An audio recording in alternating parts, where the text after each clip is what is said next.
senyales na mabogli ang isang babae? For today's vlog, yan po yung ating pag-uusapan. Pero bago yan, mag-subscribe ka na po muna. Maraming salamat. God bless po. So, ano na nga ba yung mga signs na mabogli ang isang babae? No, binaligtad ko lang. So, dito sa video nito, Lods, no, bibigyan ko kayo ng mga signs. Number 1 na nga tayo. Mahilig siya magsuot ng mga nighties. No? Kapag po, Lods, napansin nyo sa babae, no, nakita po ninyong babae na to ay mahilig sa mga collection ng mga nighties, lalo-lalo yung mga sexy nighties. Alam niyo na po yan, no? Ibig sabihin po yan, mahilig po yan sa popoy. So, tawagin na natin popoy para po maiba naman. So, proceed na po tayo agad sa number 2. Manghimas ng imbutido. So, kapag pulis ganyan ng babae, na mapansin niyo, mahilig manghimas-himas ng mga imbutido, alam niyo na po yan, Lods, no? Ibig sabihin po, signs po yan na talaga nga namang mabogli ang isang babae. So, proceed na po tayo agad sa number 3. Mapusok maipaghalikan, no? So, kapag pulis ang babae, mapusok maipaghalikan, no? Napapansin niyo na talaga nga namang madiin, salbahe.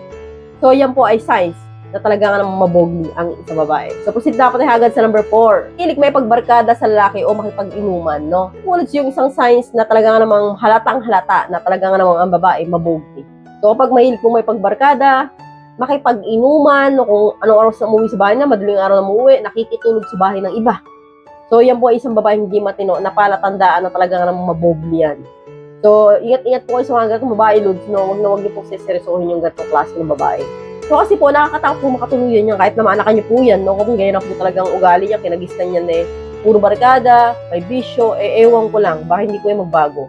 So, baka sumakit lang po ulo niyo kapag yan po ay naging asawa niyo.